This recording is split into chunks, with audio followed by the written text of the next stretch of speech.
আসসালামু আলাইকুম। আশা করি সবাই ভালো আছেন। আলহামদুলিল্লাহ আমরা অনেক ভালো আছি। তো আজকে আপনাদের সাথে শেয়ার করব চিংড়ি মাছ বোনা। এগুলো একবারে দেশের চিংড়ি, একটা ভিডিওতে দেখাইলাম দেশ থেকে চিংড়ি মাছ আনছিল। সো সেই চিংড়ি মাছ আর হচ্ছে এই যে আদা বাটা, রসুন বাটা, হলুদ গুঁড়া, মরিচ গুঁড়া, লবণ, আমি জিরে দেব না এখানে। আর হচ্ছে বোনা আমি এই যে পেঁয়াজ, কাঁচামরিচ, ধনিয়া পাতা। তো চলেন বসায় দিই। তো দেখেন তেলটা গরম হয়ে গেছে, পেঁয়াজগুলো দিয়ে দিই। ভিডিওটা ফুল দেখবেন লাইক দিয়ে। আমার চ্যানেলটা ভালো লাগলে আমার চ্যানেলটা সাবস্ক্রাইব করে আমার পাশে থেকে যাবেন। আর অনেক আপুরা ভাইয়ারা আছে যারা হচ্ছে আপনার সাবস্ক্রাইব করে 2-1 দিনের মধ্যে যদি তাদেরকে রিপ্লাই দেওয়া না হয় তাহলে তারা সাবস্ক্রাইবগুলো উঠায় ফেলে। এই জিনিসটা আসলেই খুব খারাপ। আমি তো অনেক অনেক সাবস্ক্রাইব করেছি, কই আমি তো কারো উঠাই না। কারণ একটা সাবস্ক্রাইব করলে আমারও হাত ক্ষয় হবে না আর কারো ক্ষতিও হবে না। তো সেই ক্ষেত্রে আমারও কোনো ক্ষতি হবে না, বরঞ্চ আমার দ্বারা আরেকজনের উপকার হবে। তাইলে আমি কেন সাবস্ক্রাইবটা উঠায় ফেলবো? অনেকেই দেখি এই কাজটা করে। আমার অনেকগুলো সাবস্ক্রাইবার একদিনে দেখি বেড়ে যায়, আবার দেখি কমে যায়। এই জিনিসটা আসলে বুঝতেছি না কেন বা কারাই করে। ভাই উঠায় ফেলাইলে ওই নিয়ে থাকলে সাবস্ক্রাইব করারই দরকার নাই।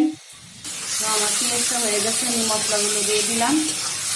পেঁয়াজটা কাঁচামরিচ এখন দিয়ে দিলাম, বাকিটা পরে দিন না। বলেন কারা এই কাজগুলো করে? আসলে অনেক খারাপ লাগে। সবার জন্যই বুঝেন, এত কষ্ট করে একটা ভিডিও বানানোর পরে ভিডিও দেখে সাবস্ক্রাইব করে, কষ্ট সবারই লাগবে। আর একটা বিষয় হচ্ছে সবাই সবার কাজের থাকে এই আমরা ভিডিওগুলো বানাই। তো অনেক ব্যস্ত থাকলে অনেক সময় নোটিফিকেশন আসলে ভিডিও দেখতে পারি না, কিংবা পরে দেখতে হয়। তো এই কারণে কি সাবস্ক্রাইব উঠে ফেলাইতে হবে? আমি প্রত্যেকটা লোকের ভিডিও দেখি, রিপ্লাই দিই কমেন্টে। যদি আমি দীর্ঘ কয়েকদিন যাবত একটু ব্যস্ত, একটু সময় লাগে দেখতে, তার জন্য এরা কি করে সাবস্ক্রাইব উঠায় ফেলায়।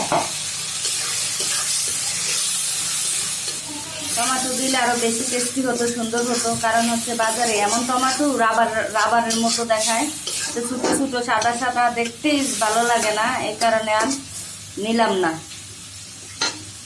আমি কখনোই কারো সাবস্ক্রাইব উঠাই না, বরঞ্চ আমি সাবস্ক্রাইব সবাইকে, আমার যাকে সামনে পড়ে আমি তাকেই সাবস্ক্রাইব করে নেই। কারণ আমার দ্বারা কারো উপকারই হবে, অবশ্যই কারো ক্ষতি হবে না। সাবস্ক্রাইব করলে জানি উপকার হয় মানুষের, ক্ষতি হয় না ভিডিওগুলো দেখলে। তাহলে কেন সাবস্ক্রাইব উঠায় আল্লাহ মাহবুব জানে। যাই হোক,